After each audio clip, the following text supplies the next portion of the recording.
रात में सोते हुए स्वप्न में हुई उत्तेजना से या फिर नींद में अनजाने में जननांग के घर्षण से हुए वीर्यपात को स्वप्न दोष यानी नाइटफॉल कहते हैं। जब एक बच्चा पहली बार चलना सीखता है तो शुरुआत में उसके बार बार गिरना सहज है। वैसे ही जब एक व्यक्ति वर्षों के नियमित वीर्यनाश की आदत से उभर कर नया नया ब्रह्मचर्य का पालन शुरू करता है तो शुरुआत में स्वप्न दोष आदि होना सहज है। इसकी इतनी चिंता नहीं करनी चाहिए, क्योंकि जैसे एक साइकिल को हाँकना बंद करने पर भी कुछ देरी तक तो अपने आप चलती ही है, वैसे ही आपके वर्षों का वीर्यनाश के अभ्यास के कारण कुछ समय तक तो इस वीर्यपात को करवाए गए, लेकिन जैसे वही साइकिल कुछ देरी के बाद अपने आप रुक भी जाती है, वैसे ही आपके मन और शरीर की ये वीर्यनाश की वृत्ति भी अपने आप रुक ही जाएगी, जिसमें 6 महीने से 1 वर्ष तक का समय लग सकता है। इसलिए अगर आपने अभी तक 1 वर्ष का ब्रह्मचर्य पालन नहीं किया है तो सोते हुए स्वप्न दोष की चिंताएं करना छोड़कर अपने ब्रह्मचर्य के पालन पर ध्यान दें। लेकिन 1 वर्ष के ब्रह्मचर्य के चुस्त अभ्यास के पश्चात भी यदि आपको स्वप्न दोष हो रहा है तो समझिए इनमें से कोई गलती कर रहे हो। पहला, मनोमैथुन। सबसे बड़ी गलती ये होती है कि बाहरी रूप से तो आप हस्तमैथुन नहीं कर रहे हैं, परंतु गलती से कहीं कुछ अश्लील देख लिया और मन में मैथुन की इच्छा बना रहे हो, कल्पनाएं कर रहे हो। ऐसे में मन में किए मैथुन से भी शरीर का मंथन होकर वीर्य अंडकोश में आ जाता है, फिर वो स्वप्न दोष आदि किसी न किसी तरीके से निकल ही जाता है। दूसरा, अधिक भोजन। कभी पूरा पेट भर के नहीं खाना चाहिए, खासकर रात को। जब आप पेट भर के पेट को भारी कर देते हो तो आपका स्वप्न दोष होना ही है, इसलिए कभी पूरा पेट भर के भोजन नहीं करना चाहिए। भूख से 20 से 30% कम खाकर पेट में पानी और हवा के लिए जगह हमेशा रखें।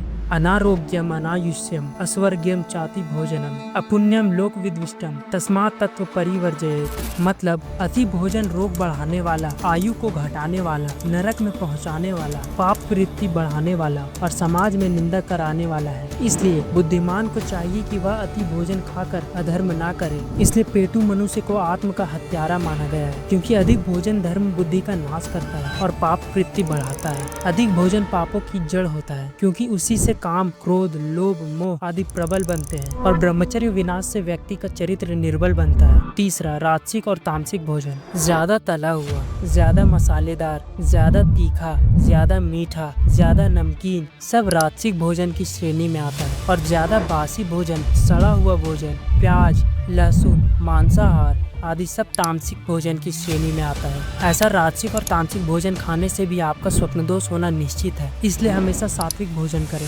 चौथा, रात्रि भोजन। सूर्यास्त के बाद भोजन करने से भी स्वप्न दोष होता ही है, इसलिए ज्यादा से ज्यादा 7:30 तक भोजन प्राप्त कर लें और इस समय हमेशा हल्का भोजन करें। जितना भारी भोजन करोगे उतना ही आपका स्वप्न दोष की संभावना बढ़ जाती है। अब यदि आप इन सभी का पालन करते हो और फिर भी यदि स्वप्न दोष हो रहा है तो इसका अर्थ है कि आपका वीर्य को बांध कर रखने वाली वीर्य बंद की मांसपेशियां यानी पेल्विक फ्लोर कमजोर हो गई है, जिससे अत्यंत ही सरलता से वीर्य निकल जाता है। ये पेल्विक फ्लोर आपके अंडकोशों और गुदा द्वार के बीच में स्थित होती है, जिन्हें नियमित कुछ सरल योगासनों से अभ्यास से पुनः सक्रिय की जा सकती है, जैसे कि अधोमुख श्वानासन, सेतु बंद आसन, पूर्ण एवं अर्धनवासन, बद्ध कोणासन और बालकासन। इन 5 योगासनों के नियमित अभ्यास से आपके वीर्यबंद मांसपेशियां सक्रिय हो जाती है, यानी मजबूत हो जाती है, और इससे ना ही मात्र आप वीर्य पर नियंत्रण प्राप्त कर सकते हो, लेकिन इन्हीं आसनों से आप वीर्य का ऊर्ध्व गमन कराकर उसको मस्तिष्क तक ले जाकर उसका पोषण भी कर सकते हो। इनके अलावा कीगल एक्सरसाइज भी कर सकते हो। इन योगासनों और कीगल कसरतों से आप अपने ब्रह्मचर्य को स्वप्नादि दोषों से संपूर्ण रूप से सुरक्षित रख सकते हो। इसके पश्चात आपको पुनः कभी स्वप्न दोष से अपने ब्रह्मचर्य की टूटने की चिंता नहीं करनी पड़ेगी। धन्यवाद।